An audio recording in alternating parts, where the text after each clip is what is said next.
All right, and we are live. Welcome, fiends, to Handle with Scare, presented by the Slash and Cast Podcast Network. Our show discusses horror movies and the phobias they emphasize. With me tonight, as always, are my co-hosts, Holly, Hooge, and John. And you guys, tonight, I'm excited because we have a returning guest. We have Rod from the Murder Moose podcast, which, of course, is one of many brother and sister shows on the Slash and Cast Podcast Network. And Rod, always good to sit down, discuss movies, or, just shoot the shit for a while with you. Yeah, I love you guys. I love your show, and I love it. It's good to come back and bullshit around because there are, like you said, there are many shows on the network, but there's also been a lot of rotation over the last couple of years too. So it's been a lot of in and out and a lot of changes to the network. But you guys have been here for a long time now too, and it's good to sit around and bullshit with friends about movies, man. That's why we do this shit, right? So absolutely. And what's funny too is, because I'm sure not a lot of people know this, it's you and I basically knew each other from our podcast friend circles. Yeah, basically. Yeah, we were both very in depth in the world of Blizzard before they got they realized, or everyone uncovered the psychos that were there, if we're going to use psychos as a term again. And so kind of hung out and met there at BlizzCon in 2019. So we'd known each other for a year or so before I started this, and you had your original go of before I started Murder Moose, and then you guys got up again once you found Holly, and then John came along, obviously. But it's it's been a lot, and it's been we've all been through a lot. It's amazing, and I don't know if everyone realizes it when you're recording a podcast, just getting one single person to dedicate one night a week to doing this isn't always easy, especially as fucking adults, right? And so it's good to get people that you can rely on and you can sit there and do this stuff with, because we all love doing it. It's not we're sitting here making fucking money doing it. It's just a thing we enjoy doing. So here we are, For the love of the game. And, of course, I have to say, Murder Moose has their 100th episode coming up here in a couple of weeks.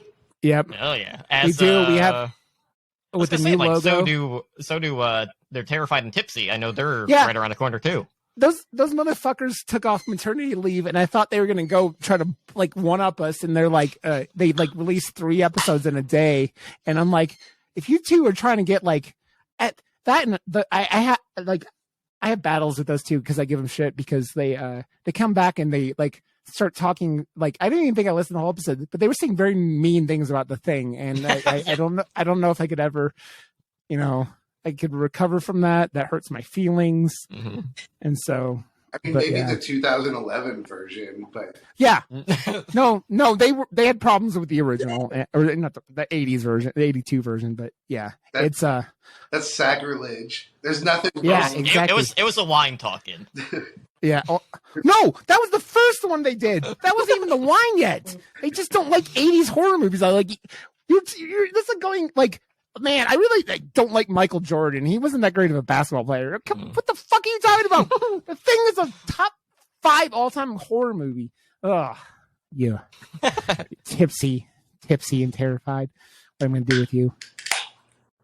And I think, if I'm not wrong, too, my first episode on here was with you, Rod, on House, I believe. Yes. And I didn't know that was your first one, because the way, I had missed a couple episodes before that because podcast listening isn't always easy for me. And so I was I didn't realize it was your first episode. That's crazy. So we were that movie's whacked, as we all know. That episode was, there are very few episodes of podcasts, but it happens occasionally where you talk about a movie that you're just what the fuck am I going to talk about?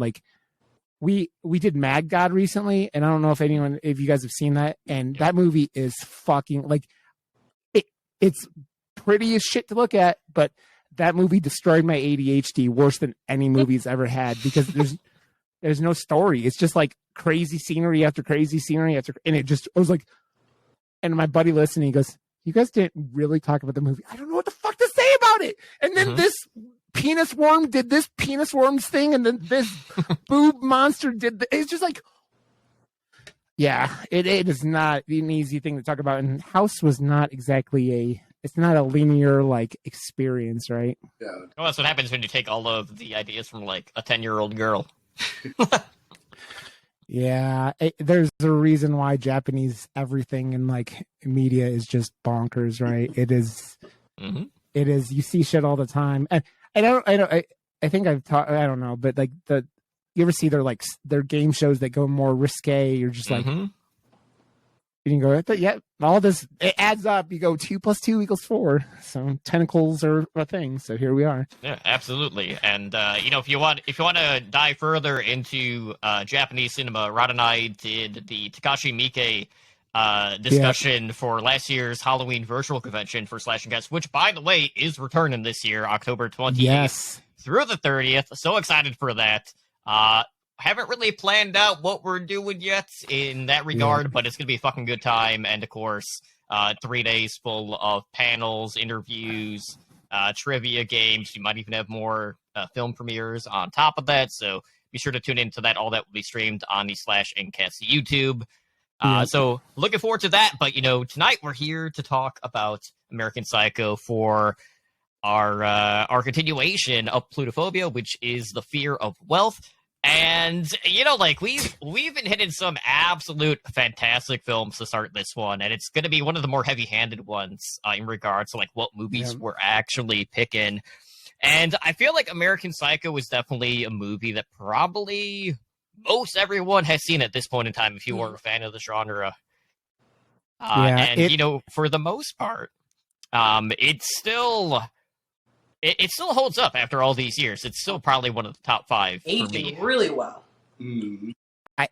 I think after 2022, most of the way through 2022 now, we're sitting in a world where we've been through a global pandemic where the 10 richest people doubled their net worth. So you start going, and and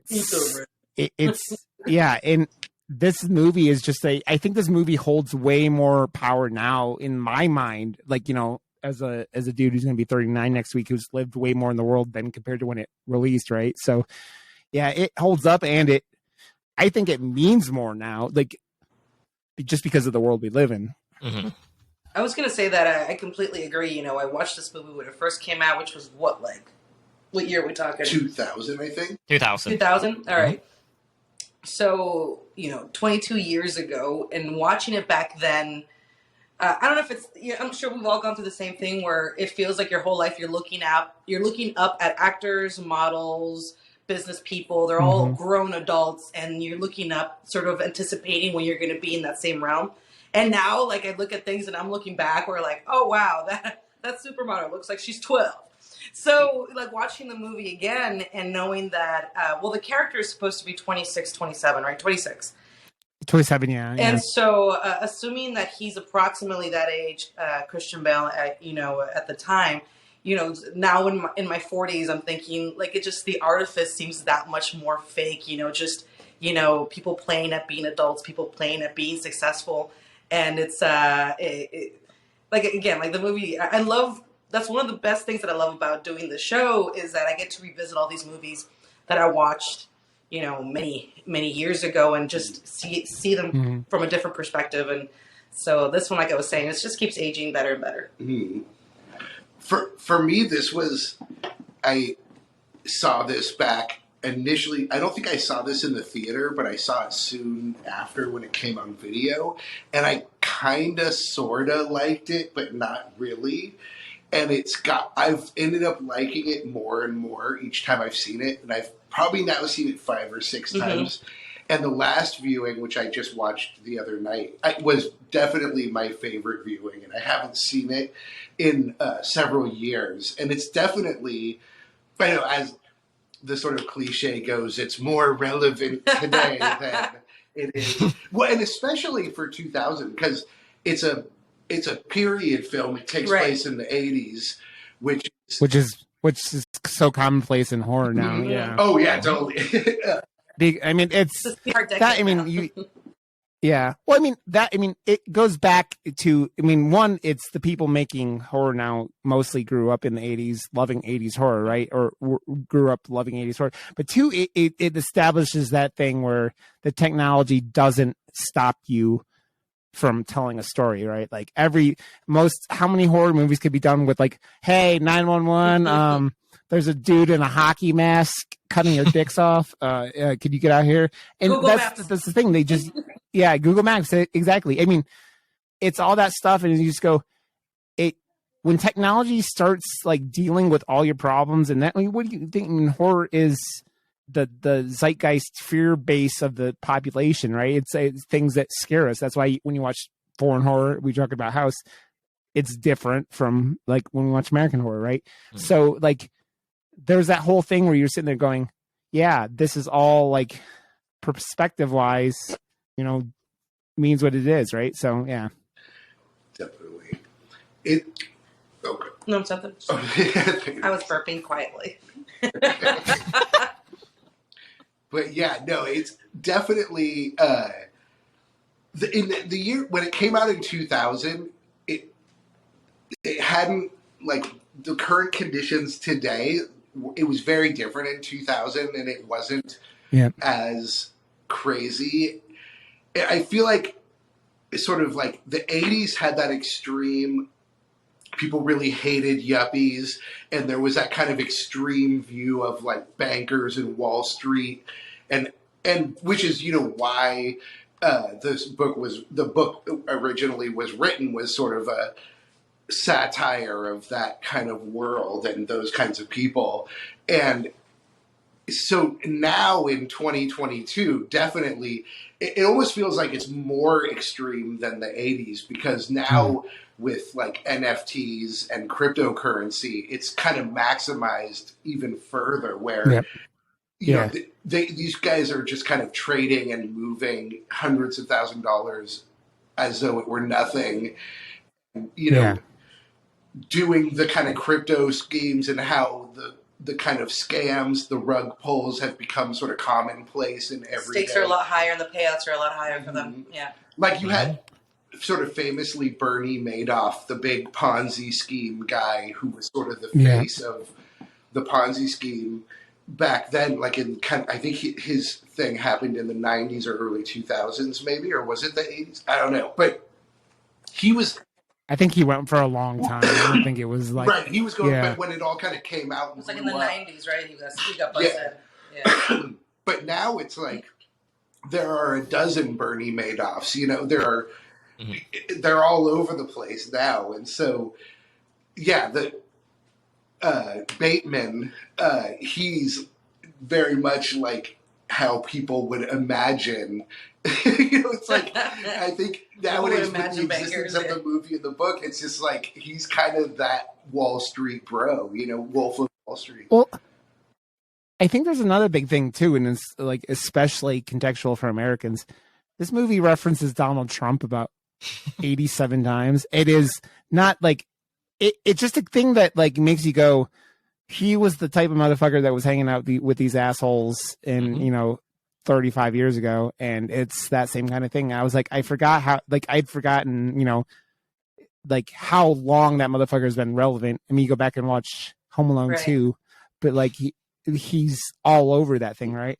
And it's just like, that's another thing that really ties it, I think, for at least Americans. It's like, it just makes you hate everyone bringing him up the whole time, right? So.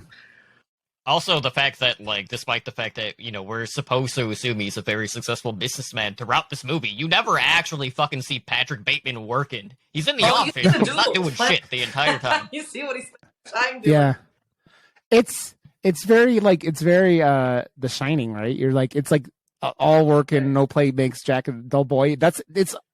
It's like, just like, it looks like what you would imagine, like, an angry 13-year-old's, like, notebook would be like, because it's just like, I'm surprised Zombie didn't have his Michael Myers drawing the shit his nose. Well, I mean, it goes to show that it's it wasn't about hard work. It never was. It's just the outward appearance, and that's the whole movie, right? So it's he's connected, or he's dating, about to marry the right girl whose dad owns the company. So he doesn't really have to do anything. So he's just, it's all pretense, and his success isn't that he's working. His success is that he's able to, show that face, show that suit, show that car, That Yeah. was interesting. Yeah, no, I think I was noticing, I think one of the big kind of themes of this movie, at least for me watching it, especially thinking about it in today's terms, is how that kind of society, quote unquote, to call back to our previous movie, that kind of society that he's in, that world he's in, is like its own little self-sustaining bubble where, and I feel like this movie very shows you that, like, it doesn't really matter what you do or how you live. Like, once you're kind of in that world, then you're in, and you don't really have to be necessarily that successful or productive because, you know, he has his job. He's getting paid six figures in his job, and as the story goes, like, with a big part of like where. One of the things about the movie is nobody knows who each other is. Everyone mistakes each other for other people. All the time, yeah. That he's just basically sitting there collecting his paycheck and not really like doing much of anything at this point.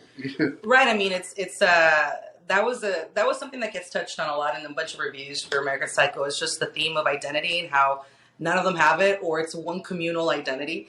And it's the same way with morality as well. Like, nobody in the group has a clear sense of morality. Like, they can pantomime a lot. They can virtue signal, like they did in that round table when they were, well, not the round table, when they were having dinner. And he gives this whole diatribe about all the different world problems that we have to fix, even though he's a psycho killer.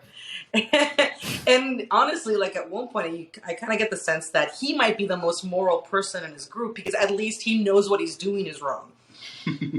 If that makes sense. I mean, unlike their problems.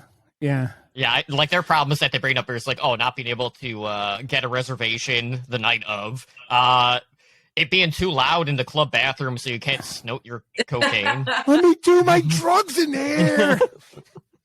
Yeah, the whole thing with the restaurant, getting the reservations at the restaurant, the status Dorcia. of it. Yeah. That he gets his side piece I mean, he doesn't get her fucked up. She's so fucked up that he can take her to another restaurant and tell her it's the high the high society place that everyone wants to go. Right? Melts right out of her seat. Nobody's saying anything. I think the biggest thing, the funniest thing of how shallow everyone is in this whole movie is that the central conflict of the entire film is business cards and like it just what kind of shade of white and black, or if you're the ginger dude, like you go a little ballsy. Who had the golden? Was it actually Jared Leto who had the? No, it was the redhead guy had the like golden letters. Who, by the way, was most of those guys are pretty good looking guys. That guy looks like he used an extra from Trolls 2, but well, I think the whole thing, like he was the odd man out for being gay, I guess, or right where everybody else is like cookie cutter, and he's the only one who's like a little bit different. And you also get the sense that he might like he was born into status, right? So it's immediately accepted. Yeah. And so, although there was this really interesting part where they're at that same scene where he goes off about the world's problems, where they're basically sitting with his girlfriend's cousin and her boyfriend who like are really into The Cure. And even though they were very even goth. Though they're super goth, they still have this sort of sensibility where like they're still in a world where it's all about appearance. They're just subscribing to a different aesthetic. And so they seem as shitty as everybody else. I hear that everyone keeps saying that like the Sandman is the new entryway to goth, so like they're going to be more goths out there because of the Sandman, which I get, so it's okay. Nice. Yeah, that guy was like Robert Smith from The Cure. Maybe Hot Topic will make a big comeback. Yeah, but I was to say that the scene is also weird though too, because it seems like those guys, I don't know how much time they would spend like hanging out with people that aren't like in suits and I mean that was I thought it was like that was the restaurant where they were going and hanging out with like the cool art people of New York.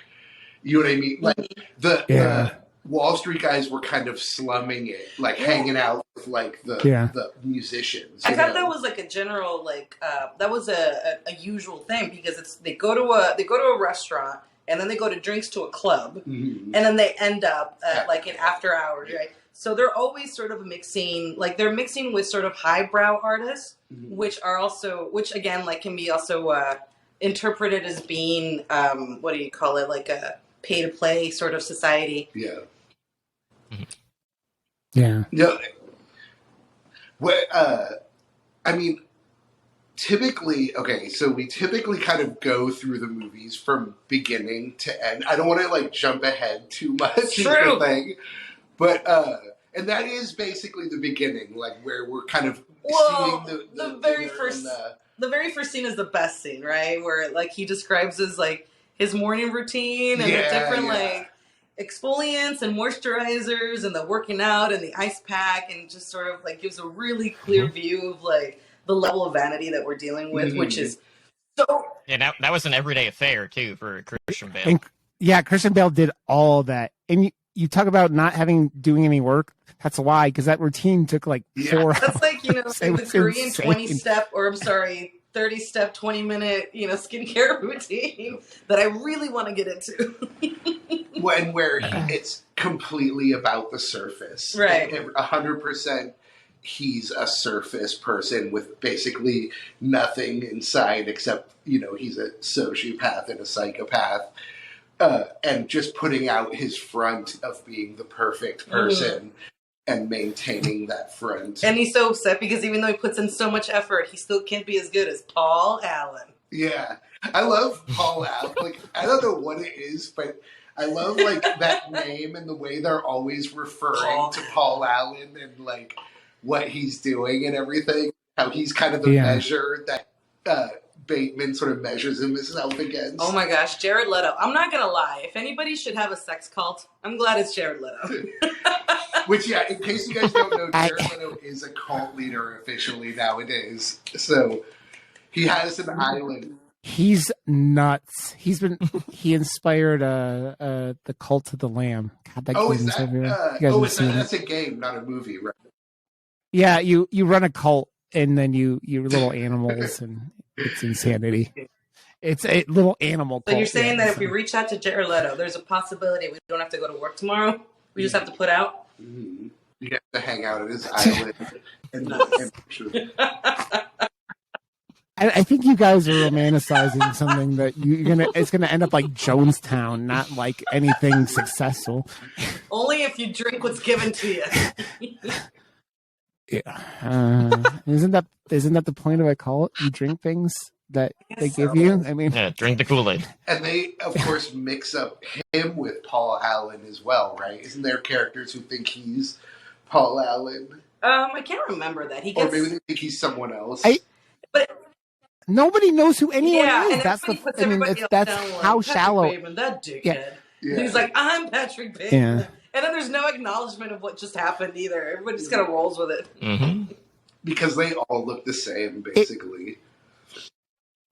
It's kind of like every single character in this movie is just having an internal monologue out loud at all times. That's like there's only what they want and what they need and blah blah blah, which is why he goes and murders Paul. Right? I mean, like fairly early on because he's his competition, right? And he's like, hey, how am I going to advance in this company? Well, they off the motherfucker that's in front of me. Good. Yeah, and he hates that everyone likes him so much. Everyone talks about him so positively that he can't stand it. And that's the thing, though. Like, is he the only one working? Because I feel like there's never a sense of like what exactly they're doing to get ahead, other than basically the only way to get ahead. Well, it doesn't matter getting like the big account because he doesn't have a big account and he's just doodling all day. So he's not really striving to like have any output when it comes to his work. It's even their cards seem like bullshit. Like their job description was like some so vague. It's like it's stuff that like it's not anything that makes concrete sense. It's not like I'm a carpenter. It's like an abstract idea. So you can be like, I do this. And it's like, oh, which and that is jobs for sure. And some of those positions. And Yeah, Yeah. and it's important to note, like, if you're going out to buy business cards, make sure you don't have a typo on yours, because one of Oh, them did really? have I a didn't typo catch on that. it. Which one? That I'm trying to remember what it was exactly, but it was like with one of the Oh my actual goodness. titles.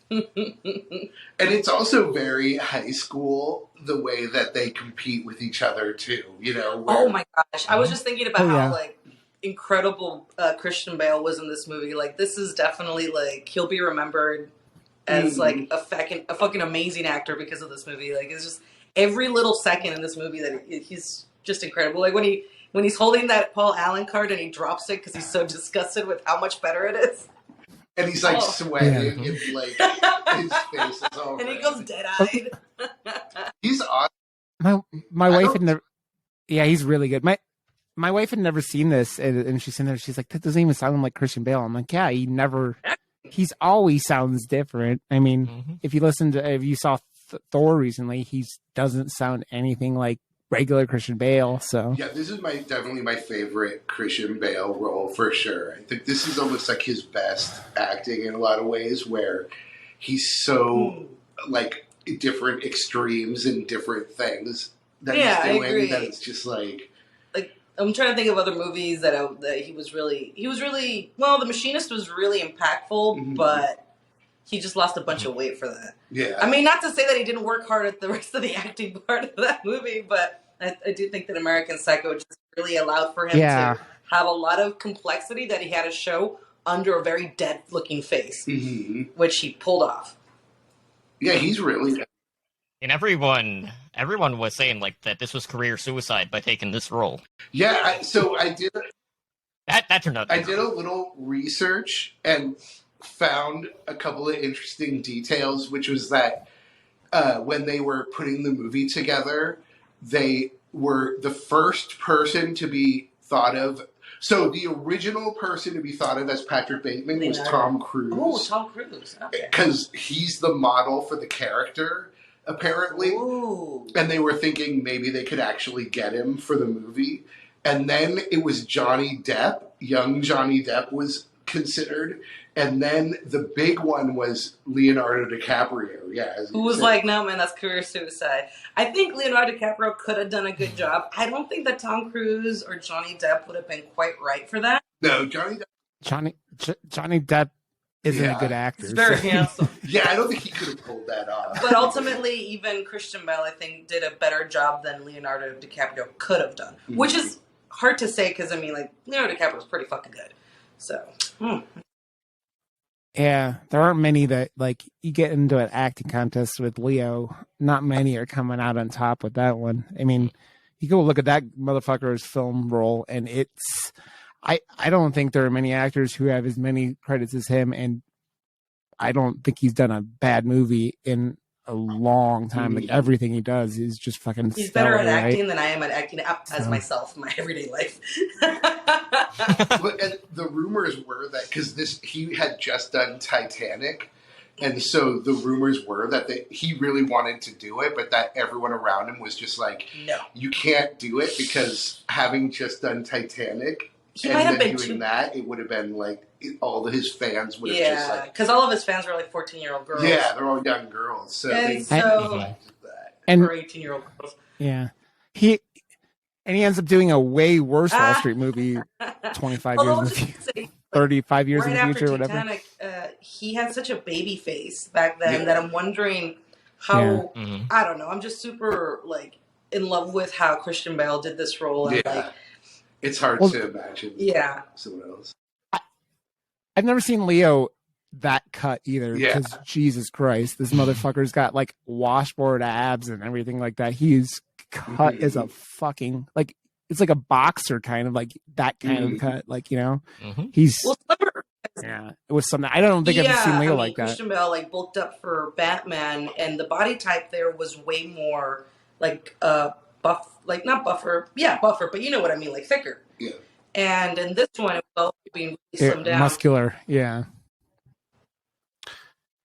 Yeah, I think it also goes to what we were talking about, like being all about the surface, because it's not about like muscle like that is more like for fighting, right? This muscle Fighting, isn't. This yeah. muscle is to look good, and sell his, then if you spend so much image. time working on all of these different aspects of your outward appearance, it doesn't leave you a lot of time to be really self-reflective or really develop anything like that. Mm-hmm. And also somebody pointed out that it was weird that you never hear about, you don't know anything about Patrick Bateman at all. Mm-hmm. Like he might mention where he went to school, but parents, family in general, anything, nothing. There's nothing in the department that just his dad. He had the line about his dad. Well, that was his future father-in-law. I thought that was his girlfriend's dad owning the company.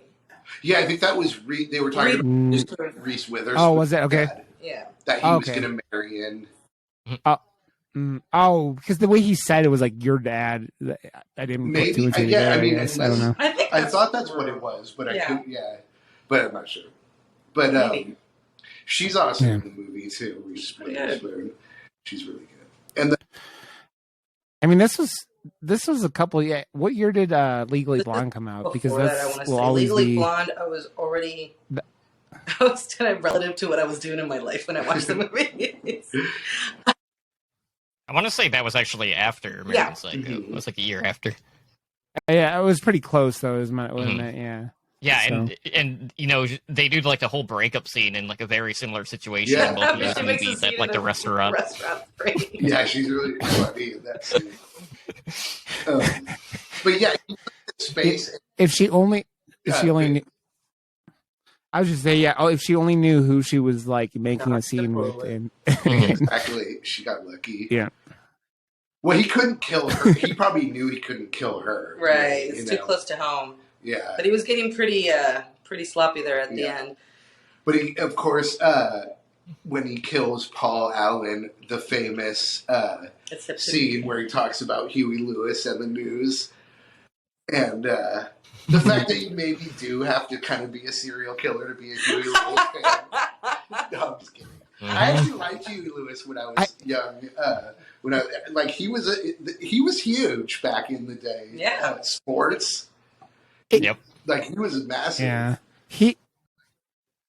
That scene is so great and I love it. And they I think all the time when watching this that the Einstein Kill song Hit Me Scared, which is a play on American Psycho, and just him doing the how well they redid that scene, and it's just like the dance he does is awesome. Yeah, the little wiggles. Yeah. So is that a raincoat? But yes. It's such a. And I love how he has the newspaper all neatly taped right underneath him. Yeah. All the furniture is covered with tarps. But that. And one of the first things in that movie, the whole movie that you start, and it's crazy after he just axed the motherfucker to death, he fucking drags that body through the fucking lobby and it's just leaving a streak of blood behind it. And it's just like the most. What? Because the desk, the security guy at the desk just kind of nods at him as he goes by. It's because rich people have their cleaners automatically. And by cleaners, I mean like fixers. So they don't have to worry about shit like that. Yeah, exactly. Well, and I'm sure we'll talk about this as we get closer to the end, but rewatching, the movie multiple times now and sort of wanting to pay closer attention to the whole, like, is what's happening kind of real or is it in his head kind of question about the story. One thing I did notice is he drags that bag through the lobby and there's a trail of blood, but not outside. But when he gets outside and there's no trail of blood in the lobby or in the lobby, even you can see. Oh shit! I didn't look in the lobby. I just looked at the sidewalk. I was like, wait a minute. And it's like that could be a continuity error, or it could be a clue that that's true. But I mean, that continuity is a thing that is truly hard to follow in this film. If you're like, just because it's the not like non-reliable perspective of the narrator, right? He everything's going through him, so you have no idea if this motherfucker is just like. And that's like, I think that's the response lots of people have the first time they watch this film. It's like, what the fuck just happened for like the last 10 minutes, and then nobody notices, and then the second time, like, because that's one of those things that shows up all the time over the years, right? Like that debate. Is this real or a dream? And I think Brent, right? Or is it Brent? Yeah. Easter Ellis or whatever his name is. He he said it was all real, or who the writer said it was all real. The director said it too when she was doing it. It was supposed to be all real, I think. Yeah, And something so, like that, or something along the lines of like, oh, if it works for you, if it's real, great. If it doesn't work, if it works for you, that it's not real, good as well. What Yeah. I realized on this viewing, I Yeah. prefer that it's real. We I all like the prefer that stories it's real. But I think Me the too. story works better Yeah. if it's real than if it's not. Although somebody brought up an interesting approach, half and half. Some of it is real, some of it is not real. There is for sure things that don't. I mean, obviously there are things that happen in the movie that don't happen in real life, of course. Like when the ATM says, Mhm. "Feed me the kid." How was that gonna go anyway? Feed me a stray cat. Especially that freak out near the end With, of my like, that.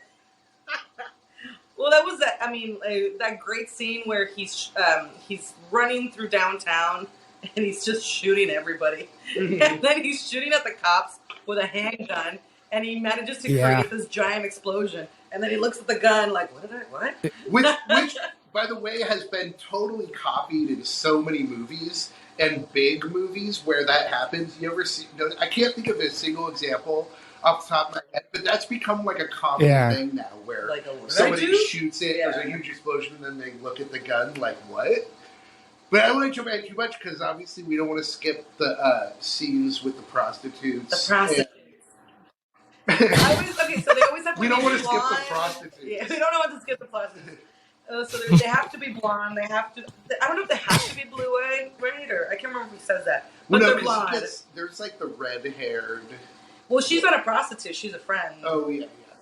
And she's an escort, isn't she? Oh no, that was the first. That was the second one, right? Yeah, the right. I'm thinking of the other one was like more of like a high class one, like a call girl. Yeah. But my favorite part about it was like, well, he's looking for blondes, and it made me feel better about being a plump brunette until I remember Silence of the Lambs. So, Would ya? No, I have to say, like, that the one character in this movie that you watch and go, well, you fucking deserve that, is that blonde prostitute, because I'm sorry, this dude beat the living shit out of you, and you decide that it's she was enticed by that huge wad of cash, where she's just like, I know it's desperation. I assume they were trying to sell this. This girl looked like me. She was not okay. Let's rate our places where sex workers, stand. And she was about like 1 was the best, 10 was the worst. Was like a 9.5. Like she was under a bridge. Like there's something. It looked like under a bridge in an industrial district. It's like and I'm like, they're there for you. Yeah, she didn't have. Yeah, she didn't have like prime real estate, and you go, she was desperate, but he beat the shit out of you the last time, and money's not worth that. And look what happened. But it was good. I liked how they kind of showed it. Like she was not like the sort of movie like sexy hot prostitute. You could see how it was like strictly a job for her. I love that. She was like actually not into it. Even the first time around, her and the other prostitute were like, there wasn't even that pretense that we like you. There's not that pretense that we're enjoying ourselves, that we enjoy your apartment, that we enjoy the food and the they're wine. Not partying. No, they're just kind of staring at him. And whenever he says something, he's asking they're quick to answer back what he wants to hear, and then to do what he wants them to do, right? Which is what they're paid for, right? But it's just that sort of like apathy or even disgust in their eyes, and that's what I really liked about the second time around when she comes back around for the second time when she gets killed. The look in her face of just like whatever, And it's like she's watching him, like she knows there's something really off about him, and so she watches him like she's ready for when he flips out, Yeah. And he cares not at all. Like he doesn't care that they're like it's enough that they're there and that they're warm. Yeah. So I just pictured now as we're talking about the scene that like the reason she starts screaming is because he like bit her like labia off or something like that. Like, Oh, yeah. because he's under the blanket, Yeah. isn't he? Like when, Yeah. and then because you don't see it, and you're like, oh, this motherfucker's like going down, like attacking her vagina like it's an Arby's roast beef sandwich, and here we are. And you see the blood Yeah. stain on the sheets. Yeah. too. But you don't know exactly what he did. Like they just kind of go, he just did something They really Down the fucked up. violence in the movie versus the book. Yeah, I haven't read Yeah. the book, but I've heard it's way more gory and Yeah, and violent there's- in the book. Like, we might not be allowed to talk about some of the different punishments that he doles out. What? There really isn't a lot of violence or No, like visible. overt gore. in On the the movie, no, it's yeah. all off screen. Yeah, There's blood Yeah. splatter and stuff, but Mhm. not a lot of literal. you don't even get to see a lot of wounds either. Mhm. Can I say real quick about the sex scene before we go? My favorite part of that whole scene is Oh, him yeah, like yeah. flexing in the mirror He's while looking at himself. he's like, Yeah. oh, he's like getting off to the image of him. He turns Mhm. himself The on. narcissism. Yep. He has, Oh yeah, And the best part about like that entire ordeal though was just how like Christian Bale would like draw up in stick figures what positions he wanted to shoot for the scene. yeah. And like showed it to the director, and like it's like okay, like okay, that's like one of the strangest things about this movie. It's like okay, I want to do this, this, and this. So I never heard that before. Wow. yeah, like his, and that's like Ugh. his book that Chloe Sevigny finds, Oh yeah, where it's all like the stick figure, like sex and violence in his book, where he's been handling.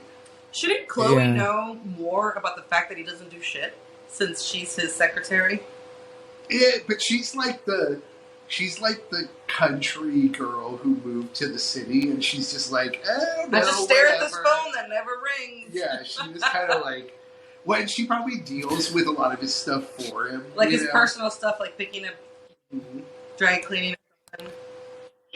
I think she must be like his favorite person in the whole world too, because he could have killed her very Yeah. easily, right? Mhm. Like, They have that And he great sends her scene off, where, which- he invites her over, and he's gonna kill her, and then he Yeah. decides not. But he does that. There's that cool interaction where he's like, "I think you should go. I may hurt you," and she Or I thinks, can't help myself, or Yeah, something like that. she thinks he's talking about like emotionally and the fact that he has a girlfriend. Like he's like, "I may hurt you, and something bad will happen." And she's just like, "Oh, okay," because she thinks he's talking about relationship stuff. But yeah, I agree. He likes He's her talking about- for real because Yeah. she's a good person and she doesn't really do anything. Not that he chooses his victims based on whether they're good or bad or anything like that, but I think she's so completely innocent because she does something. He's gonna kill her, and she Yeah. does something that makes him It's- stop, and it's His girlfriend calls. His girlfriend calls, and The Reese phone Witherspoon, rings, and yeah. she leaves a message about how she's, I don't know, looking forward to seeing him or some shit like that. Because she sort of thought that they were going to start a relationship right. legitimately, and but I mean, this is the story that's playing out in her head. Mhm. But on his side, I'm not quite sure what did it. I mean, you might say like, yeah, okay, so he likes her enough not to kill her, but I don't know if that's in character or within range of his emotional ability. Well, I think he kills. I mean, I think he does sort of kill people he thinks are beneath him because he kills that homeless. He kills that homeless guy And he basically stomps a dog. gives him a speech about how he doesn't contribute to the world and he Mhm. should get a job and all that. And then he victimizes the prostitutes and stuff. And so he does kind of go after people that he sees as being. Although he does kill Paul Allen, but I mean, he thinks. Yeah. I was gonna say he thinks everyone's beneath him. So you're not really, you're not like ruling out. And that's why he hates Paul Allen so much, right? Because he thinks he's below him. Yeah, that's it true. seems Yeah, like, he right? does So, see Paul yeah. Allen that way. Yeah, he's pissed that people like Paul Allen so much. But and he's not even concerned with appearing really intelligent either. That's something that you were saying like he dislikes everybody because he thinks everybody is beneath him. But I agree with that. But isn't it weird how like he doesn't even get hung up on being the smartest or the strongest he just has to be like an overall more praised or more. Well, no, he wants to fit in. Yeah, I just want to fit in. Well, I mean, you even like the way he talks about shit when he gets into Paul's apartment. Like that's one of the first things he says, right? It's obviously more expensive. It's nothing to do with like whatever. I mean, I think he mentions later it overlooks the park or something, but he's just like it's expensive. Is the thing he points out? It's not like it looks nicer. It's bigger. It's more expensive. The blonde prostitute. She's like, I like this place better. Yeah, this is nicer than your old place. It's not that nice. That part I finally got to because in earlier viewings of the movie, it used to kind of confuse me the way that he was using Paul Allen's apartment and his own apartment back and forth. Mm-hmm. He would sort of use to kill people and do stuff at Paul Allen's, and then he would also... And it used to throw me off because I wasn't picking up on the fact that that's what he was doing. And then this viewing, I was finally like, oh, I see. Like, he's basically using Paul Allen's as like his murder spot, and then his home spot is basically just his home. After cleaning up after Paul Allen, Well, yeah, you're gonna run out of room in the refrigerator for your separate heads. You're gonna run out of closet space, And you know what's interesting though? I really, I would have really loved. I haven't read the book. I read some excerpts regarding the violence, but I haven't actually read the book. But I was going to say that I don't know if this happened in the text, but in the movie, there's when the blonde prostitute is running around trying to run away from him, and she's going through all the rooms and she's seeing all the dead bodies all over the place. Mm-hmm. She's also seeing really chaotic scenes of destruction. Like he's been destroying the apartment, he's been writing on the walls, right. He's been wrecking the place, which is completely it's kind of out of character for him. And I would have loved to have seen that part. I don't know if that's really called out in the book or if it's something that's only in the movie, but that's something that's not cool, calm, and collected. That's something that's not like classy, like all of the different things that he likes to portray himself as. Like he would have had to have been very, just very animalistic during the, aside from the fact that he murders people. But you know what I mean? Like it's got to be like he's got to be pretty crazy when he's wrecking the apartment and writing "Die yuppie scum" on the wall. We didn't get to see that. Yeah. Well, so I mean, if it all is real and like we assume here, then do you think that like whoever he left that apartment to, Paul did, decided to sell it, so they have a real estate agent come in and she finds 15 bodies and goes, well, that's going to take a while to clean up this apartment, so I'm just going to get rid of the bodies. It was a real estate agent that did it. I mean, is that because I feel like this is kind of the thing about the movie in general is that in New York, in this world, they're so like turning over that apartment and getting new tenants in and getting the maximum price. That's the most important thing. It's so much but more valuable. Yeah, it's more valuable bringing it back out than it is to turn it into a crime scene. Right. The idea would be that either some building staff or a neighbor discovered the bodies, told somebody that wasn't immediately the police, and then that person maybe communicated to the owner, which then just immediately cleaned it up. And I like to think that's what happened. And especially when he has that scene with the real estate agent woman who comes and talks to him there. And there's this, because I was thinking about it while watching the scene, and there's this part where he goes to the closet where all the bodies, or a bunch of bodies, were being hung in the closet, and he's shocked to see that there's nothing there, but there's like the paint cans where they've been repainting it and cleaning it up.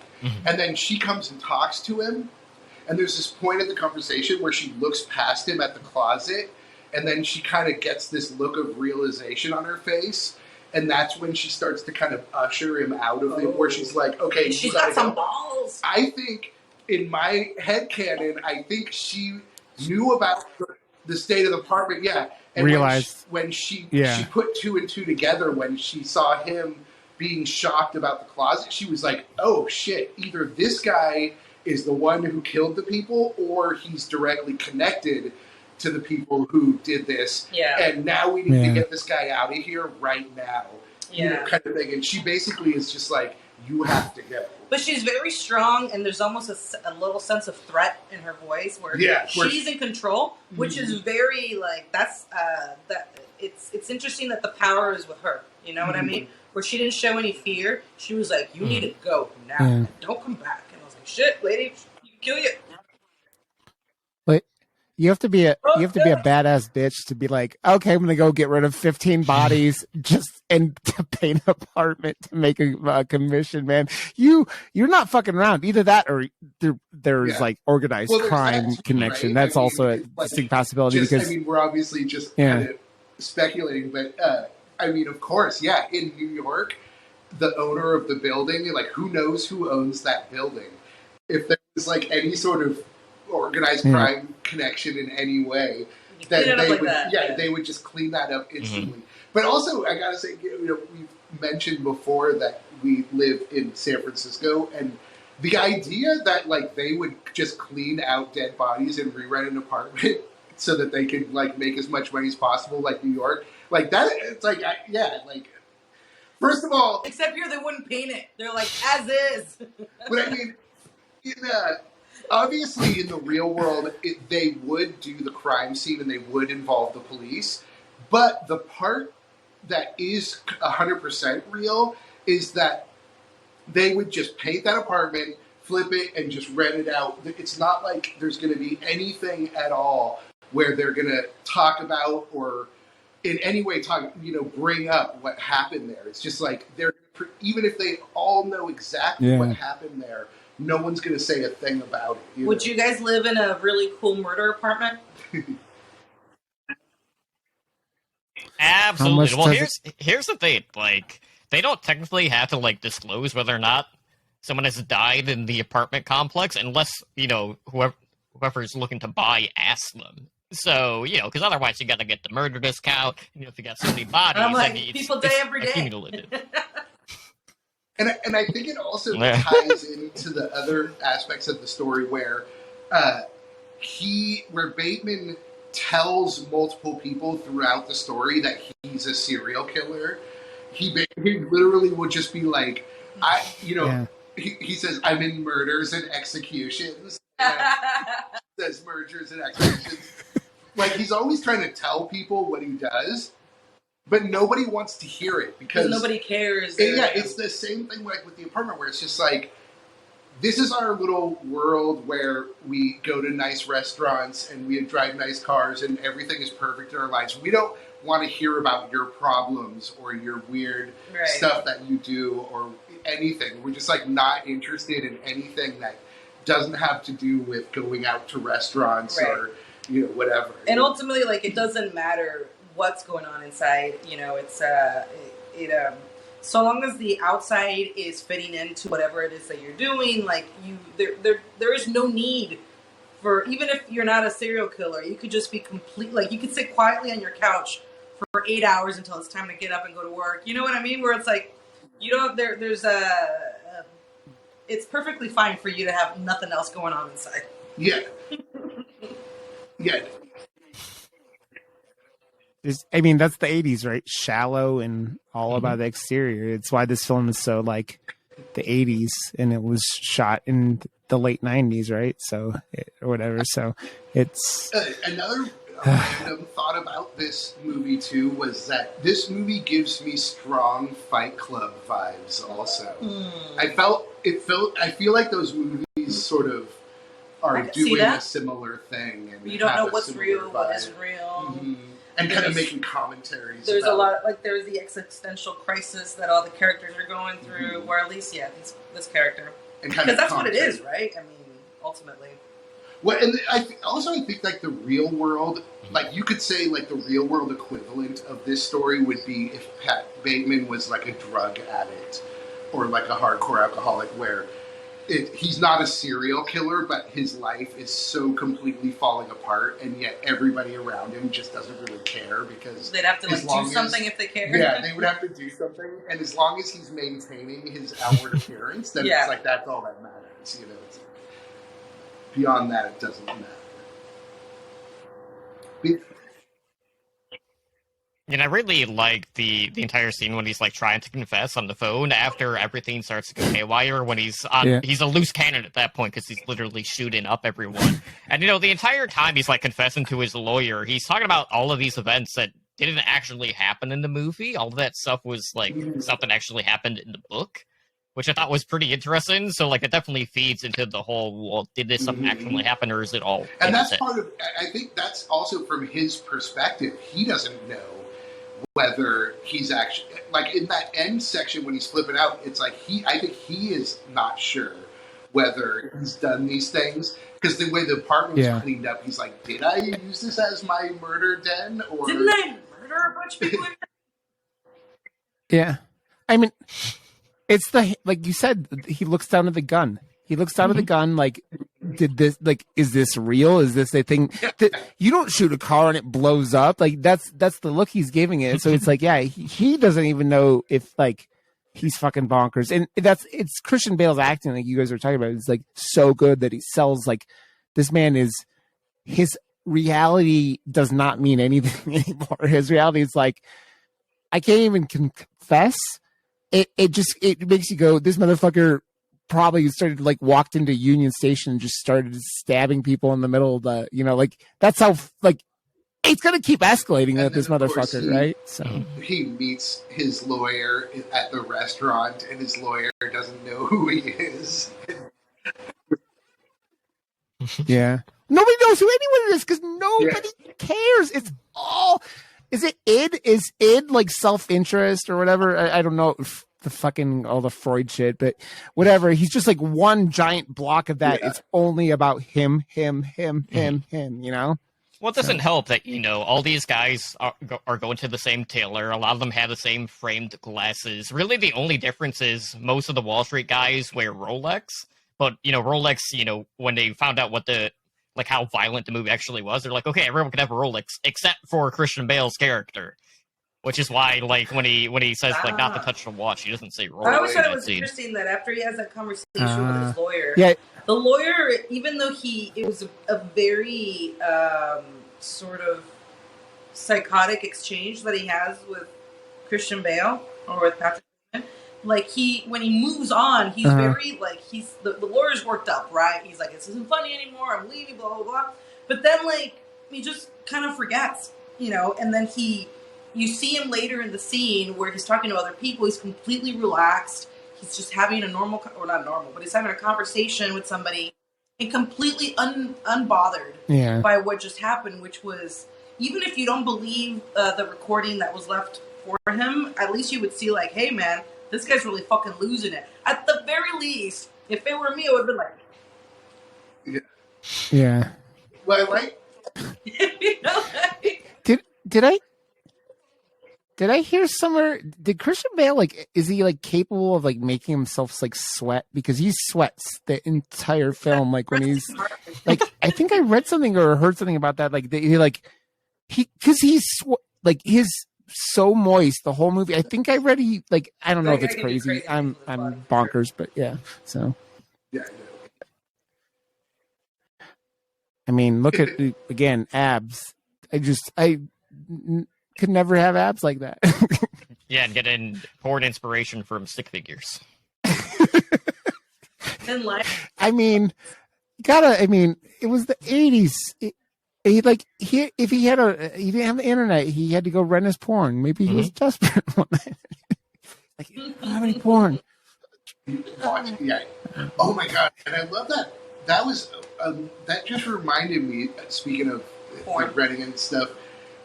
One of my favorite lines, I don't know, it wasn't one of my favorite lines until I just watched it again, and then it just popped out, was when he's breaking up with Reese Witherspoon, starts freaking out, and he gets up and walks out. Yeah. And she's like, "Wait!" And he's like, "I have to go return some videotape." That was the best. I don't know why, but just I love that excuse. For Another why he thing. has to leave. So He says that like 3 times, doesn't he? Yeah, that It's like, that alibi would not hold up I was anymore. gonna say, like, how come he doesn't kill the redheaded dude in the bathroom? So is he's so thrown off by having a homoerotic exchange that because he's so upset he washes his hands with his gloves on. Yeah, that part Great.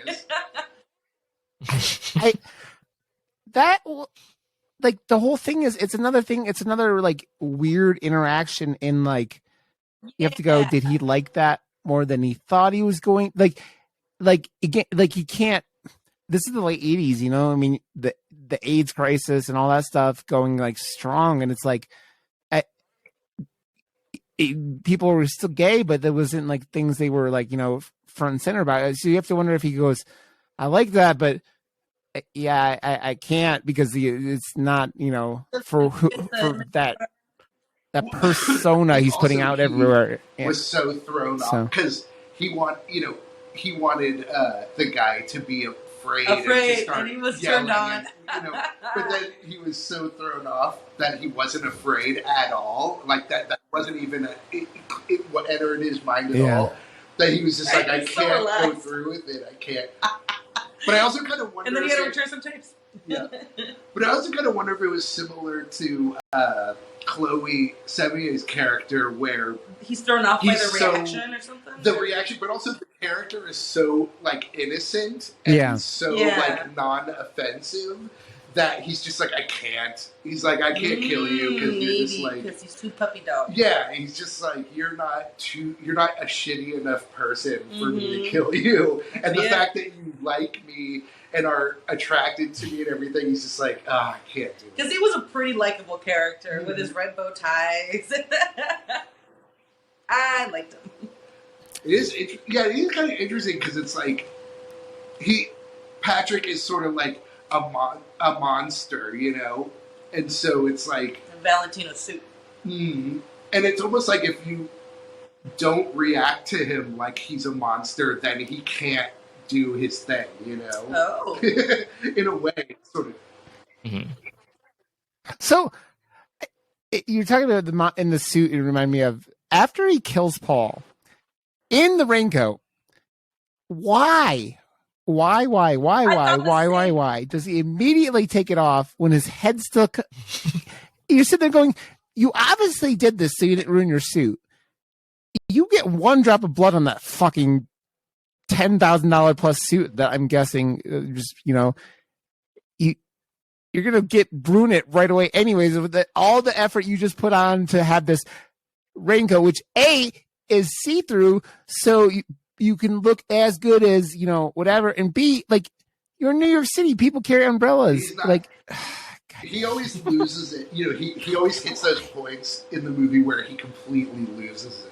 Yeah. Although he doesn't mind taking blood suits, anything to the dry cleaners. Yeah. No. That sheet is like, what did he say? Like, I spilled marinara sauce on it or something. But he's only talking to, like, he's yelling at the woman in, like, English, and she's yelling at him in Chinese. I love it when he freaks out so much that he starts laughing and freaks. When he always, like, he hits that point where he's, like, doing his, like sarcastic laughing. Like, totally. Not sarcastic, but I don't know what the word is. But it's like it's not real laughter. Laughing. Yeah. It's like anger laughing. I love that when he does that. Mm-hmm.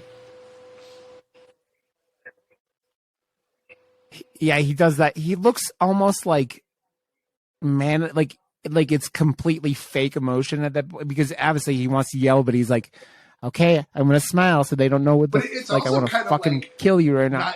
Not to be like not to be too revealing about myself, like I'm some psycho, but that's every episode.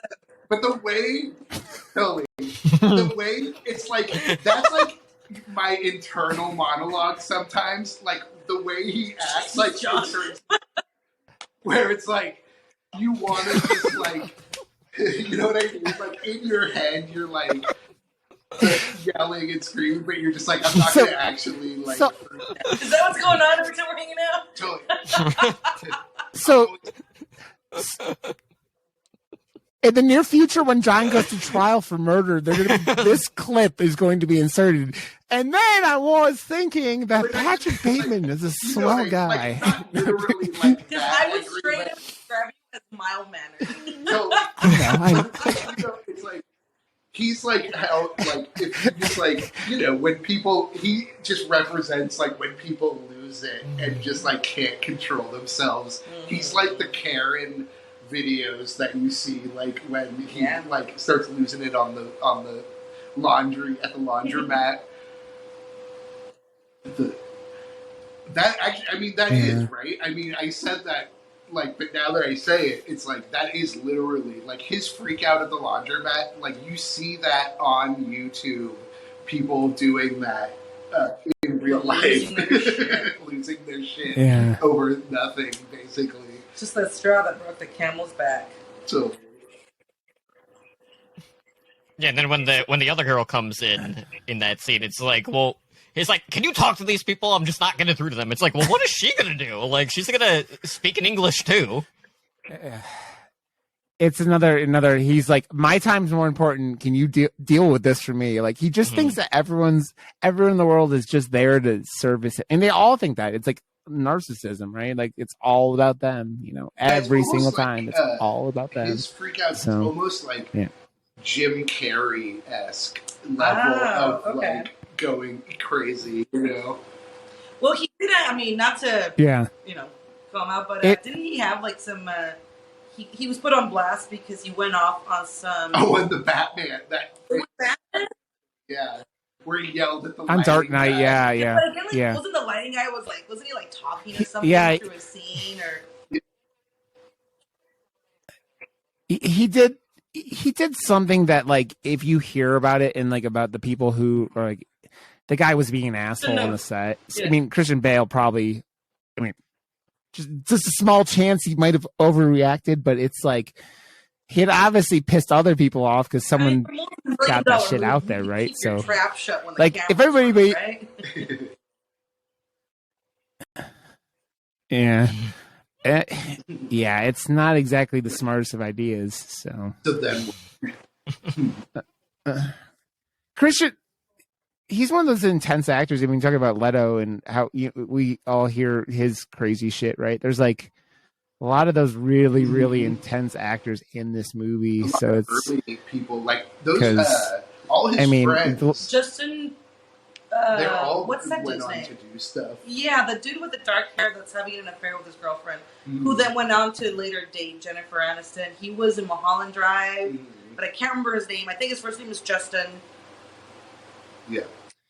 He's been in a bunch of really good roles too, but somehow not huge enough for me to remember his last name. Yeah, I can't think of. I recognize all of them from other stuff, but I can't think of what they're in. But definitely, all those people are kind of got more popular, and that was Christian Bale's first.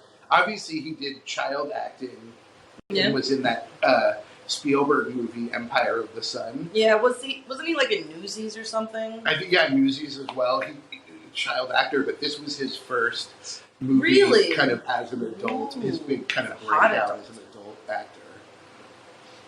And apparently, he was.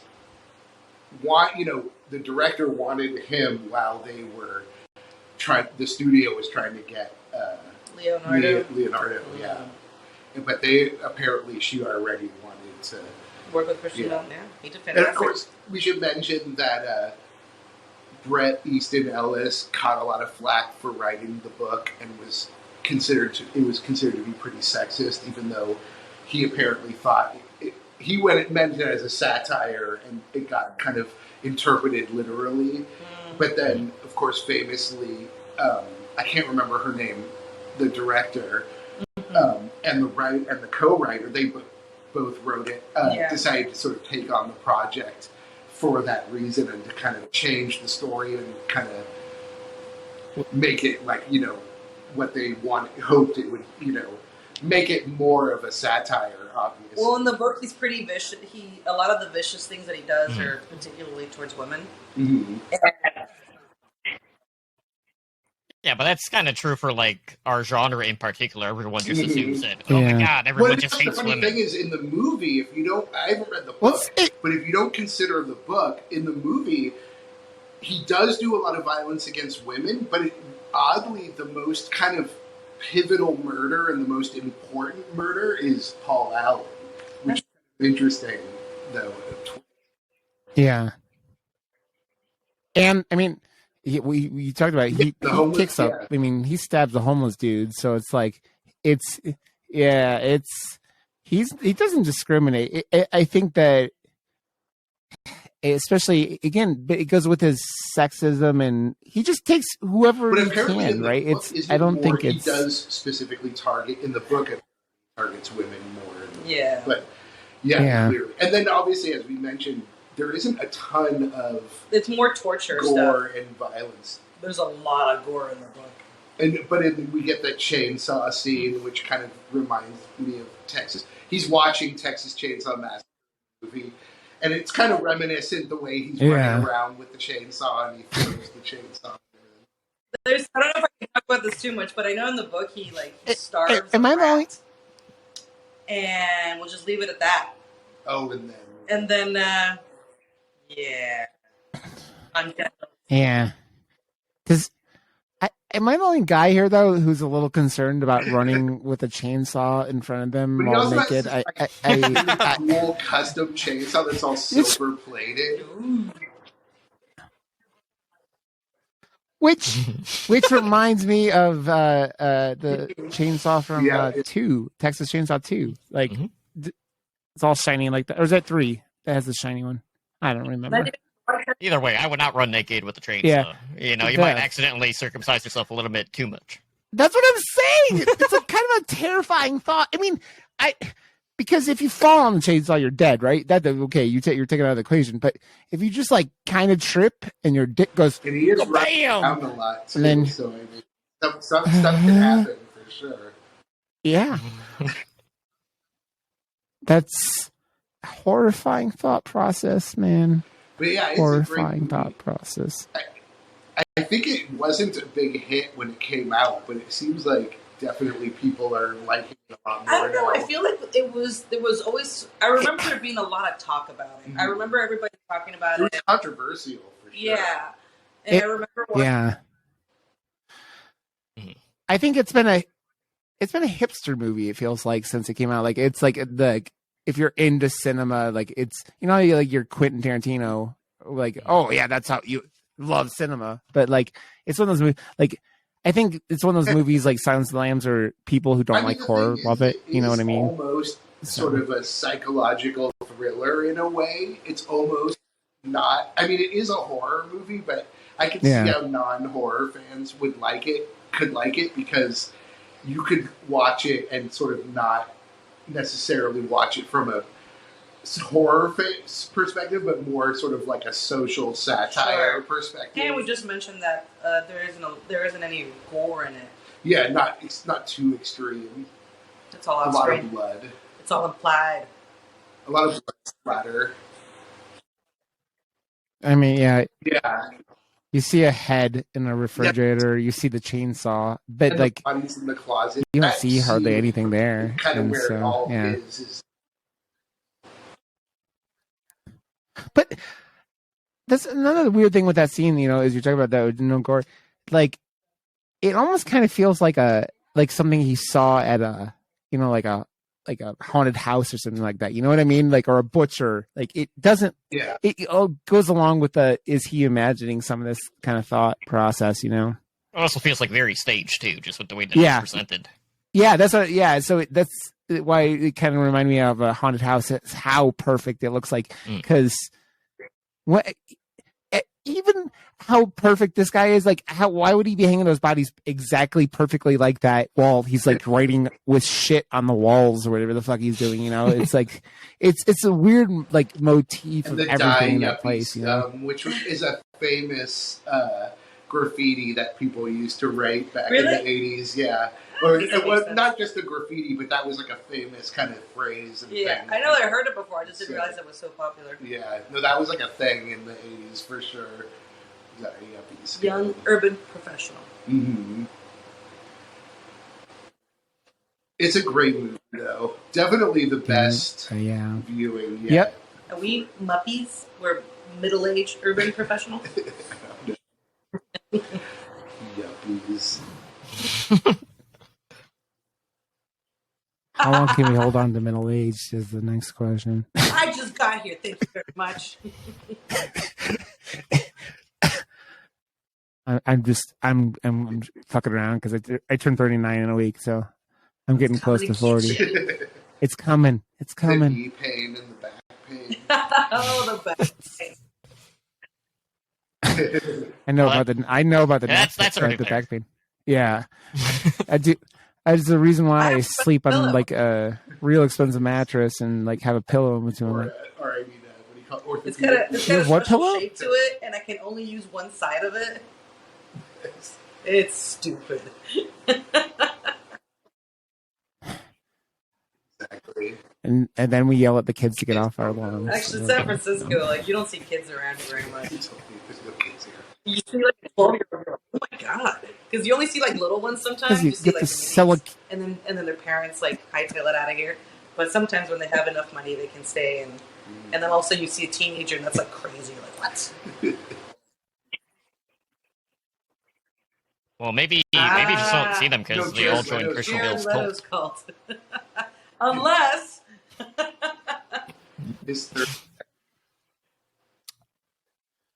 Dude, he's taking that. He's got those he's taking that Jesus eyes, like really right? seriously, man. He's And, got crazy eyes. Sorry, Jared Leto. yeah, I think he's a very good-looking man. Don't get me wrong. I think Jared Leto opened some awakening feelings in me at one point, but like it's My So-Called Life. Yeah. Shoot. I can't remember. My So-Called Life. Yeah, but right. Yeah, he was super. You know, he's a handsome man. Yeah. And he's in Fight Club. In Fight Club, yeah. I remember seeing him like with his band 30 Seconds to Mars when like before they had really blown up, and he was like climbing into rafters and shit like this in this weird outdoor pavilion. And I'm like, this motherfucker's singing a concert and is like a type like cosplaying as Spider-Man while he's doing it. And I'm like, what the fuck is going on here? Famous at acting, and then start a band, and get a cult going, and then still keep your acting job. Like shit, that's a high level of fucking like attractiveness. Yeah. Okay. With everything going with that, does that mean that Jared Leto has a tiny penis or a huge penis? Like, because I could see it either being like, if it was tiny, he'd be like, overcompensating, and with its giant, he's like, all will come and vast and stare at the glory of my penis, and you shall worship it, and this shall be the cult of Jared Leto. And I think that because I feel like he would have been, swinging it around more if it was any bigger. Totally. He'd be more famous for it. Well, if he'd a bigger one, there'd be a lot more people in the cult. Although, he looked... Dude, the pictures I've seen of him, it looks like there's a lot of fucking people following him, man. What did he show? It's like him dressed as Jesus in long white robes, walking with young... It's basically predominantly young girls and their mothers. Gross. And then they go to like this island and they hang out and listen to him talk. And can you imagine listening to him talk? He sort of preaches. They walk around. It's weird. It's really weird. We're just like, take it off already. So he doesn't have to like trade goats for all the breedable young women. They just all flock to him. At least their moms. Yeah.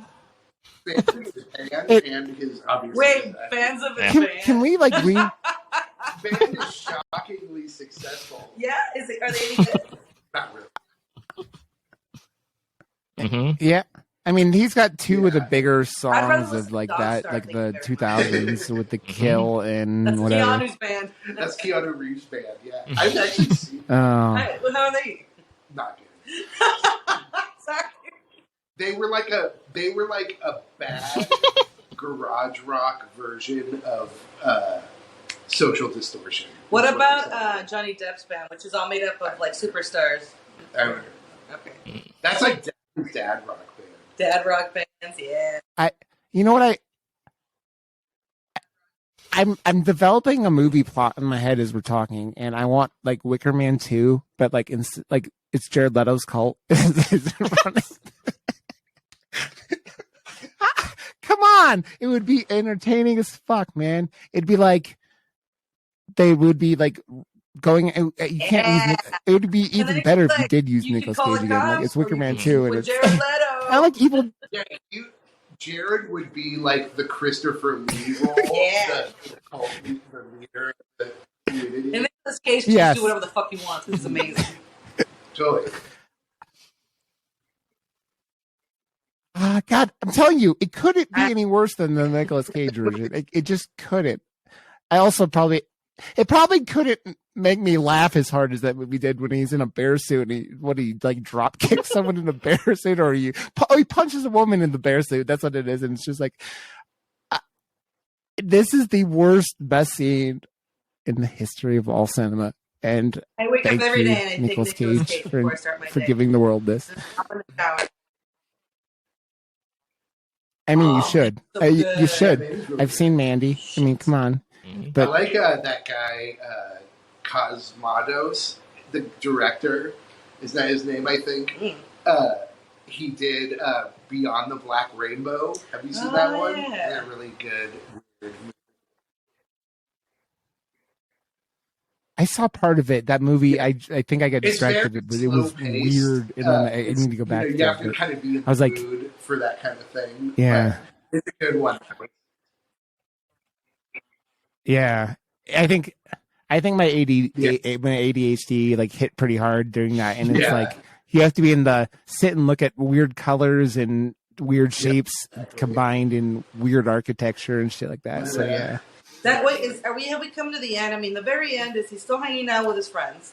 Nobody gives a shit. I guess they're talking about Reagan at one point. Like his buddies the end looking, with him with Reagan on TV. and how like, oh, how can it be so merciless? And because I mean, I can't remember what they were talking about, but I mean, ultimately, when you think about, you know, politics and being able to make decisions that can amount to like genocide and shit, like you've got to have like the sort of same focus on what you want rather than having to think about other people.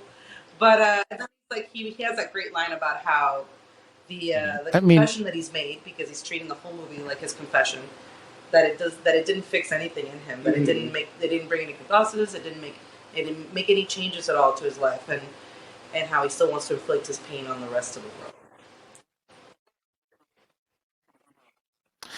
world.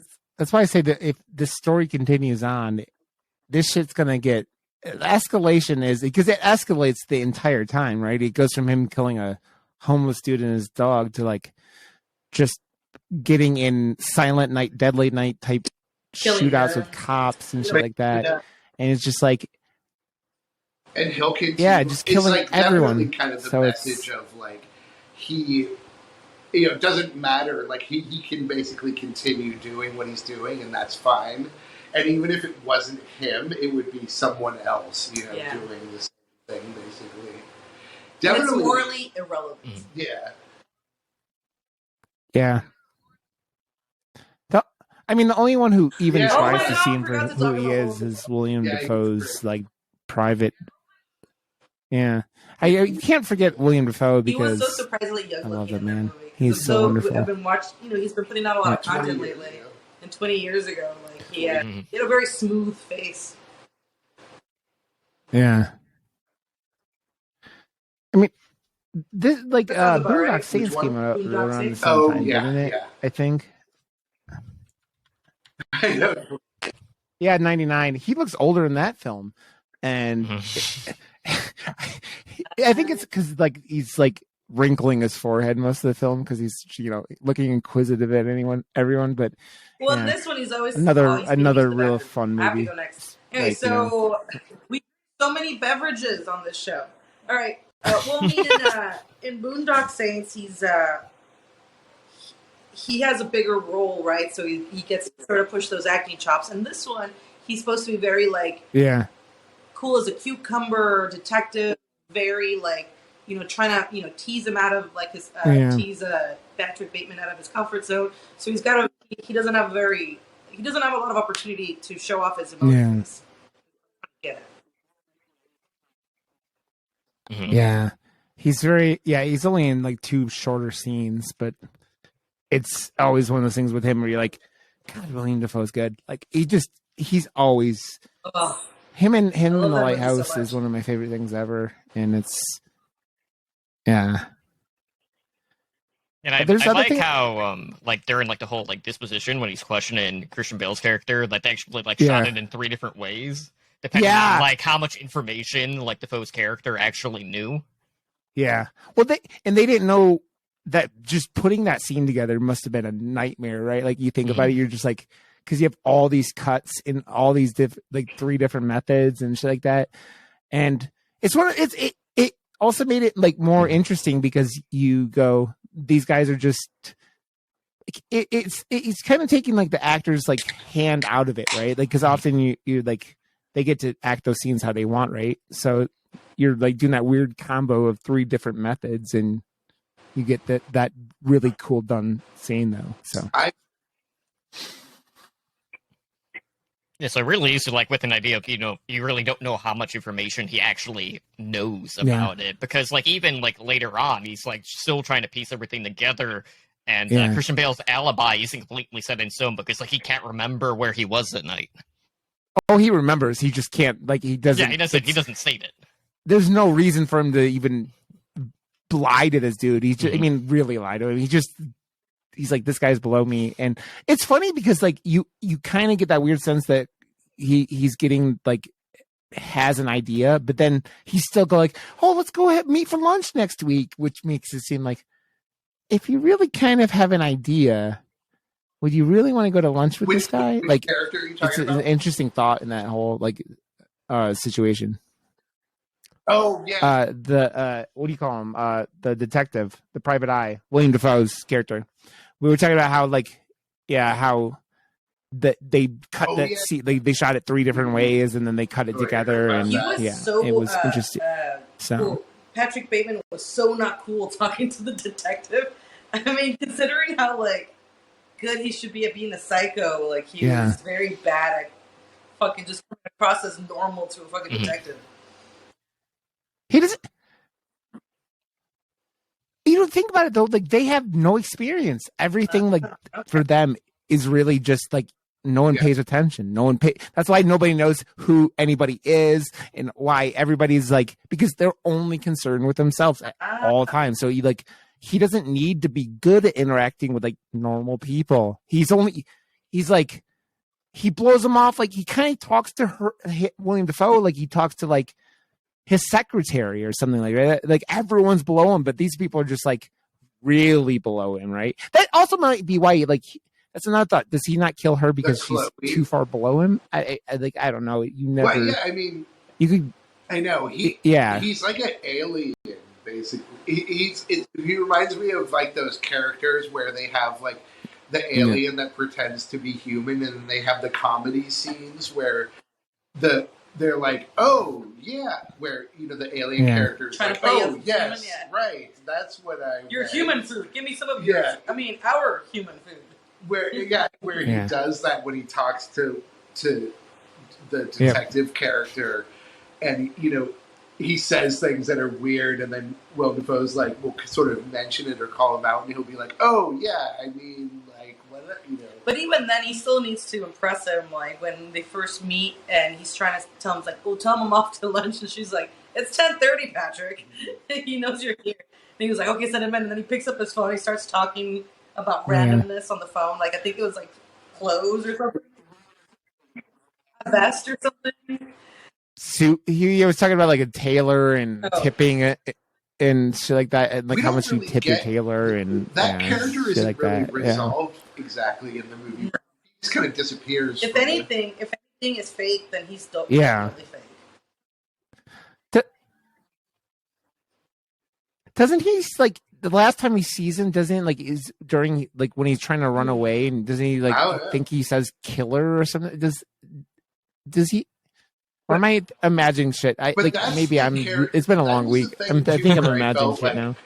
This is the thing that really says that the movie isn't in his head, that it is real, because the detective wouldn't really be investigating these things if something wasn't happening, you know. Well, also nothing comes of it, so that's why I kind of thought that it would be unreal, because like it's just kind of like if he could be a figment of his imagination, just like that sort of gnawing, what do you call it, anxiety that you might be discovered, right? Yeah. And that's like, you know, that, because I mean, ultimately, let's see, nothing comes of it. Yeah. The detective. Well, that's it's because like it's the thing we keep talking about. It's all completely real, but everyone is so self-centered and only care, like none of this stuff matters to any of them. They don't care that like they didn't get killed. The only person who's ever concerned is William Dafoe, and then like the parents of Paul. Like it's Paul's parents are the only ones who are like, you know, and they obviously have resources to like hire a guy like this. They're well off. And you're just like friends or the people around him would necessarily even believe that he's a killer, even though he is. That like if somebody brought it up, they would just be like, "Oh no, he's just like joking when he says stuff like that. That's not. He's not really doing that, you know." Because it would mean taking the focus off of yourself to go deal with it, and dealing with something that's undesirable too. That's not part of. It's like I don't want to have to deal with that. That's why I'm not saying anything about you saying secretly that you're actually really angry on the inside. I'm just gonna. He's kidding, guys. He's totally kidding. He's totally fine. I'm not gonna snap. Yeah, if anything, like if they saw like the notebook that he has with all the drawings, all his friends would just be like, "What the fuck, dude? Well, like spend your money on like getting some lessons your or calendar? Something." But like, you know, step it up like a 4-year-old could do. Like the things that where it's kind of like, oh, is it in his head? Kind of reminded me of Creep Show. You know, the one story in the Creep Show movie where how Holbrook is always imagining killing with the cockroaches his wife, and it's done in a way where it's like he is killing her, and then he snaps out of it, and then he's not. Like it kind of. At first, I was like, oh, I wonder if they're kind of. You could sort of interpret it that way, but then, nah, it's better if he is. It's much better if he's killing people. Yeah, and I think it says more. It's a more interesting story, and it says more that the stuff that we're talking about. It says more about his circle, the circle that he's operating in. Whether it's like the real estate agent that's willing to cover up like 10 dead bodies, or his friends that always overlook his Ed Gein comments. Mm-hmm. So it says a lot more about what both the writer and the screenwriter and the director wanted to say with the movie. So. I mean, you point back now and you go to like what the 80s is known for is like everything in excess. Like you have too much of everything and just this. I mean, we brought up Reagan, you brought up Trump. I mean, it's all the signs of that era, and it's just like, it just nothing is about more than just like proving that you're better, you're bigger, I mean, just like how we beat Russia by like, we have more money, we have more this, we ran them out, like that kind of stuff, right? So that whole era was just about spending and like projecting, right? It's all projecting strength, like coolness, and these guys like thing. It's like, and it's not how much money you have, all that. You know, we talked about it a bit, not to get too political, but it's just like, you know, we live basically in the Trump era, and so that's why this is so relevant, because it's like that's the Trump era as well. He wasn't president obviously back then, but he was so iconic in his style that was like his world back then even. And now that we live in a world where he was the president and he's like a dominant political force, we now totally live in the world of American Psycho, basically. Well, I mean, you sit there and you go, look at the I mean, it's ironic because it was in 2000 this came out, but like he was the head, like that leading idea of everything in this film, right? Like just it's all appearance, this, that, and you go, and he's a psychopathic criminal also, and then you jump 30 years down the line, and you see it happening in real world in real time. But like, yeah, it's that's what makes this even scarier, right? It's because they mention him or his wife 2 or 3 times in the film, and it's just like you go, oh, okay, this is the kind of motherfucker Patrick these people were looking up to, and you go, 30 years Trump, they would have loved to meet him or socialize. And you know what's interesting too is that it's very easy to watch the movie and see it, looking down on these characters and kind of feeling them like they're far away. But when you're saying like we're living in that era too, it's sadly the other part that we're not talking about is that these are the people with money, these are the people with influence. Yeah. See, these are the people shaping our society, and so that's actually the most horrifying part. Yeah, no, I mean, just to put it out there, it's like the way I was looking at this movie when I was watching it the other night was that like this is a satire, it's an allegory. Like Patrick Bateman is a real person who exists. There are lots of Patrick Batemans out there, and even though the real world Patrick Batemans don't necessarily kill people with chainsaws, their actions and the things that they do on a daily basis cause the deaths of people. Like, people die because of the things that these people do. And so, where they invest their allegorically, it's like, I'm just going to put it out there. It's like, people die because of what these people do. And so it's like, you can call them a killer, like, in an allegorical sense, or like... It's figurative. Yeah. Works both ways. Oh, it's completely true. That's why this movie, this shit's real, man. You see it, and it's just like these people are killing people by not helping, right? They're not doing. I mean, they have capabilities because again, they don't care. They look down on everyone. They don't give a fuck. This is life-saving drugs be affordable for people because we have to make a profit off of it. Yep. The whole how we've handled COVID is shown that for like as a general people that money comes before people, which is it's a horrifying thought, but it's reality. Yep, it's one you wish that you thought was just in your head, and not the way that the world really is. But sadly, this is where we're at. All right, what's the next horror movie? Yep.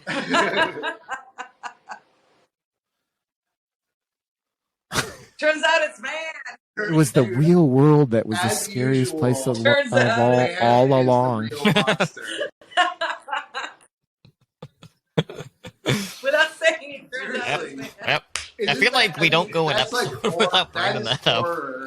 It's like, ultimately, that's every horror story, right? Well, I mean, like, I still, like, that's me quoting Futurama, that great, like, scene where, like, they're watching some stupid sci-fi Twilight Zone. Well, I mean, that's like a trope. It's like it turns out it's man. Even totally.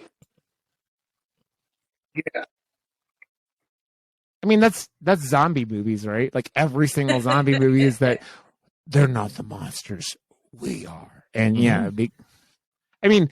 They like you go to like Train to Busan and stuff like that. The asshole who's like just shoving people into zombies and shit like that. It's just always people. So absolutely. All right. Well, looking ahead to next week, we'll be doing The People Under the Stairs, which came out in 1991, directed by Wes Craven. Zombie Grindhouse will be back for that movie. So that'll be next week. So that should be a good time. Been a while since I've seen that one, and it's one of my personal favorite Craven movies as well. And it made me so uncomfortable that I haven't watched it still. And every time you bring up that title, my stomach gets a little twisted. So I'm excited to watch it.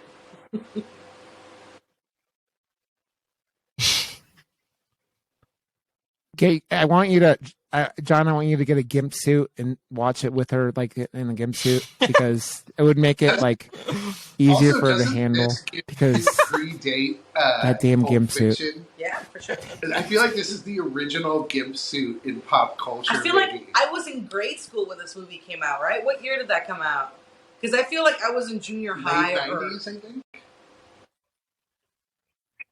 No, the 91. Well, No. Pulp So I Fiction was two. 94. So, People yeah. understand it was 91.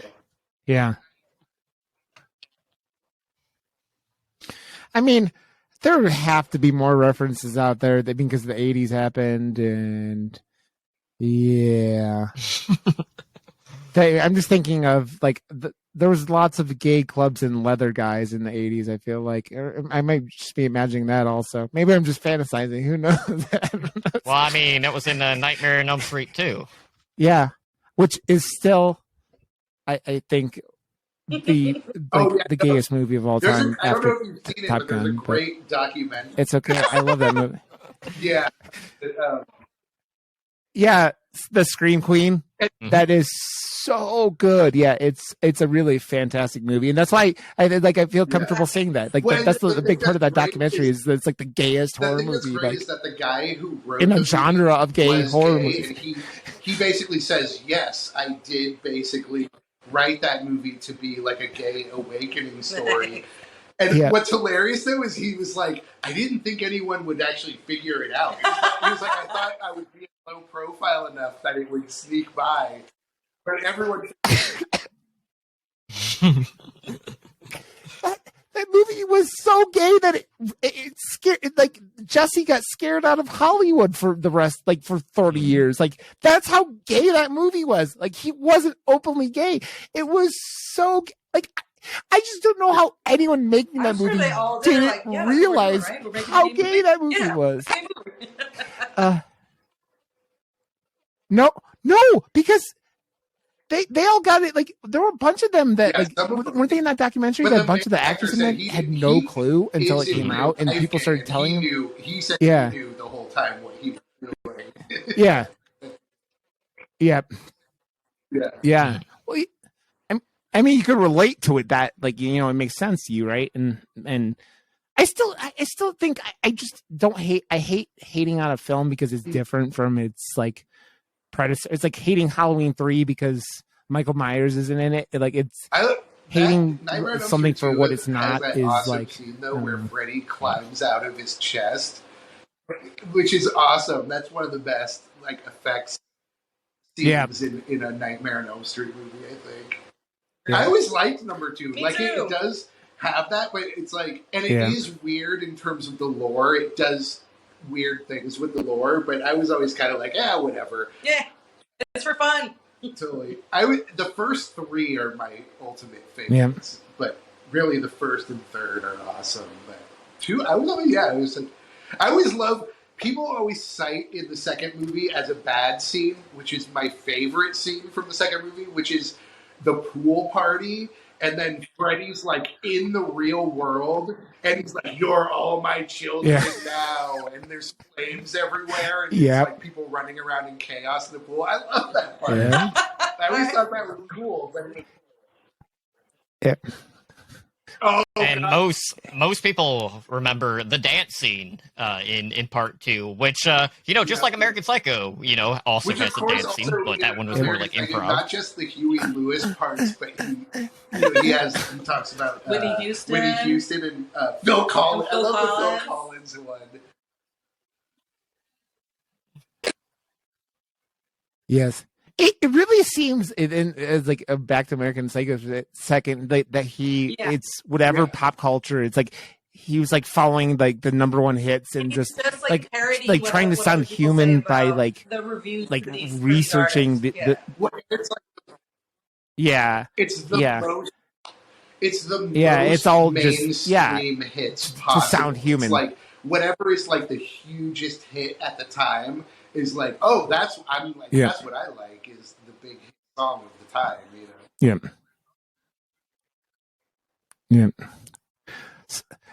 I want to see a remake of this when he's just explaining how WAP is a fine piece about women's like power or something. You leave him alone.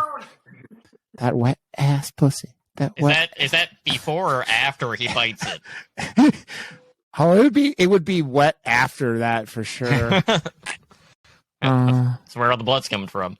Yep. But Exactly. yeah, on that note, so again, next week we got the people under the stairs.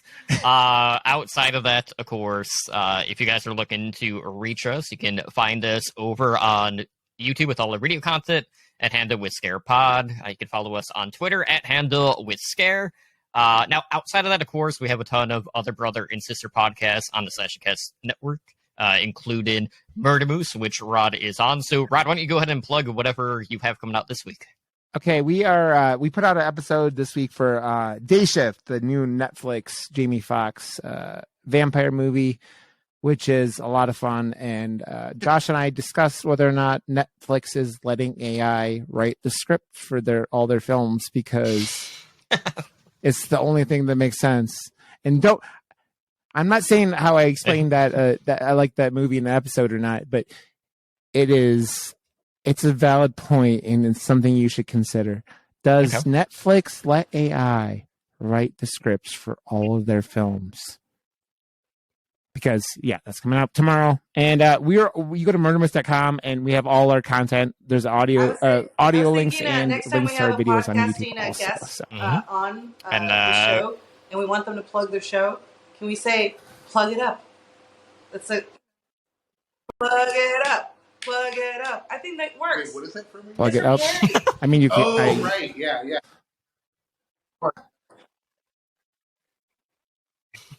With the man, all those girls have periods So too. mean, Why so are they acting mean. like it's such a High big school deal? kids. Huh?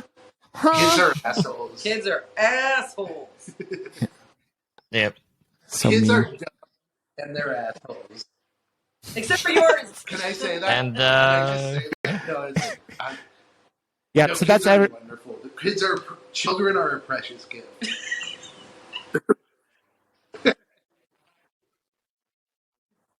And also assholes. Yeah, I was gonna say sometimes they end up like me, and then where are we now? And Plug it up. So murdermoose.com and I'm Rod _Johnston everywhere. So if you want to reach out and tell me I'm crazy, you can do that. Yep. And, or go check out the streams where he's constantly shooting people in the dick. Yeah, I shoot people in the dick on Twitch on a regular basis. That is a thing that I do 4 days a week. And that's just my name.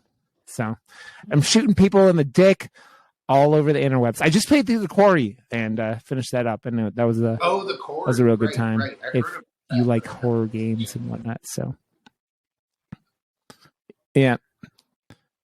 it's like for the people who made Until Dawn. So it's very like I just finished the first playthrough this morning, but it's cool. It's an interesting experience. Is it another? Is it like another narrative based game? So it's you're at a camp. It's a bunch of teenagers at a camp with Dewey, obviously from Scream, and bad things start happening. When you said the and Quarry, you're, I was like, is that a trying to get all the where you're a teenagers child to actor that survive gets sexually exploited? I was like, yeah. That doesn't sound like fun. No, I mean, I don't. That's a much different game.